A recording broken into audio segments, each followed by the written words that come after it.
दुनिया उसमें आती है वो अपनी मर्यादा का उल्लंघन नहीं करता। साधु भी ऐसा ही होना चाहिए, गंभीर रहता है। साधु समुद्र का ऊपरी जल लहरें उठाता है, नीचे जाके शांत समुद्र है, या बीच में जाके थोड़ा समुद्र शांत होता है। पतंगे से शिक्षा ली, अग्नि में अपने आप को ही स्वाहा कर देता है।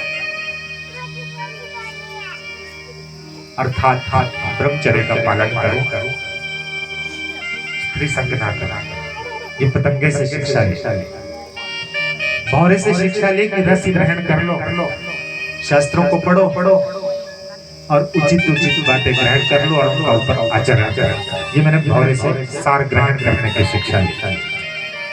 मधुमक्खी से शिक्षा ली कि मैं संग्रह न करूं। साधु को संग्रह नहीं करना चाहिए, क्योंकि उसका मधु कोई और ही ले जाता है, संग्रह करती रहती है। सन्यासी को एक बार भिक्षा लेनी है, उसको खाना है, सुबह मिल गई, सुबह खा लिया, शाम का मत सोचा, वो संग्रह न करना। हाथी से शिक्षा ले कि काम के बसे न हो।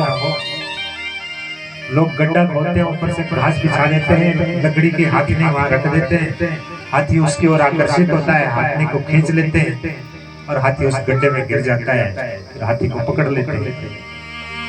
इस तरह का मोह नहीं करना चाहिए। काम, क्रोध, लोभ, मोह, मद, मत्सर इनमें लिप्त नहीं होना चाहिए।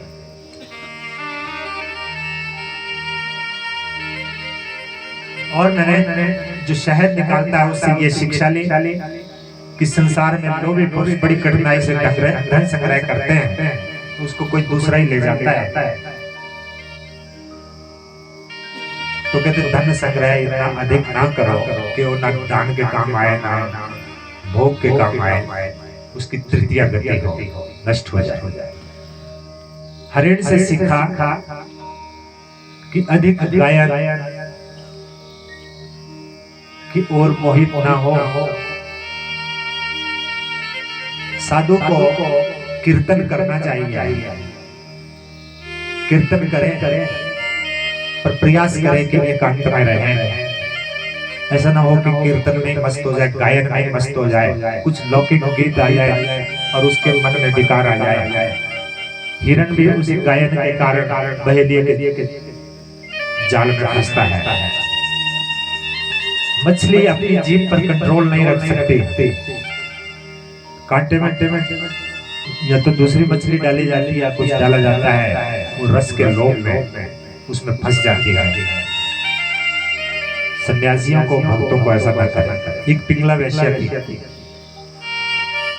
सुबह से शाम तक इंतजार करती रहती है ग्राहकों का। 2-3 दिन में कोई ग्राहक नहीं आए, उसे धन नहीं मिला। आखिर में अंदर जाती है, सोचती है इसकी आशा में अधिक आशा नहीं करनी चाहिए। निराशा का आश्रय लो। मैं अगर कृष्ण का इतना ध्यान करती तो कृष्ण को ही प्राप्त हो जाती। मैं लौकिक पुरुषों का ध्यान कर रही हूँ, ज्ञान उत्पन्न हुआ। इसी प्रकार से संतों का होना चाहिए कि वो संसारिक भोगों के प्रति अपना कोई ध्यान न दे, केवल मात्र भगवान का ध्यान करें। एक उड़न पक्षी होता है, एक गिद्ध कहीं से मछली लाई, पकड़ उड़ गई आकाश। दुनिया भर के कौवे उसके पीछे लग गए, कभी कभी उसके पंखों को नोचते, कभी उसका रास्ता रोकते, शोर मचा दिया।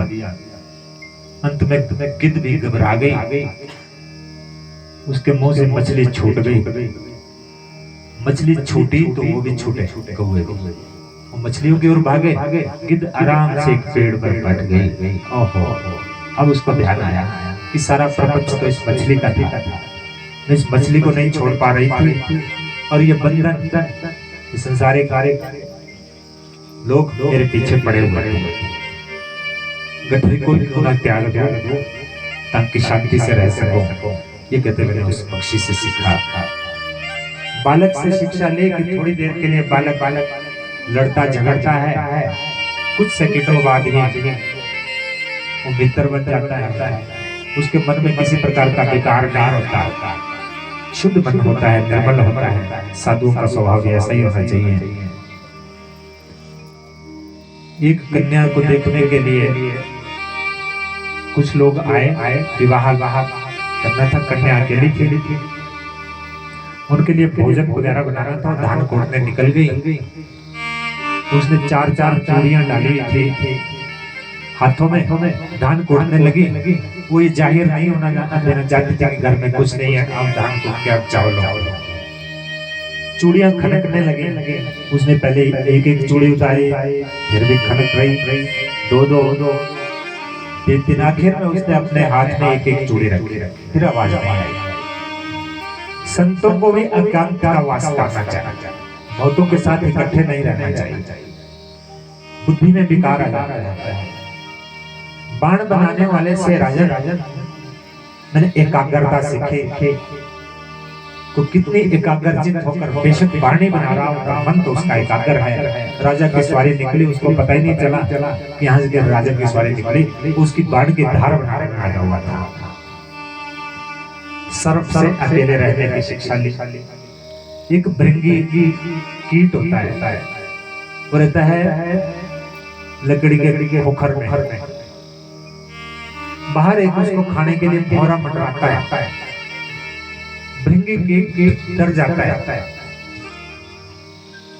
और उसी भौरे का ध्यान करता रहता है। ध्यान करते करते वो भी स्वयं भौरा ही बन जाता है। यही स्थिति मनुष्य की है, जिसका ध्यान करोगे वही बन जाएंगे। भगवान का ध्यान करो, भगवान को प्राप्त हो जाएगा। मकड़ी जाल चलाते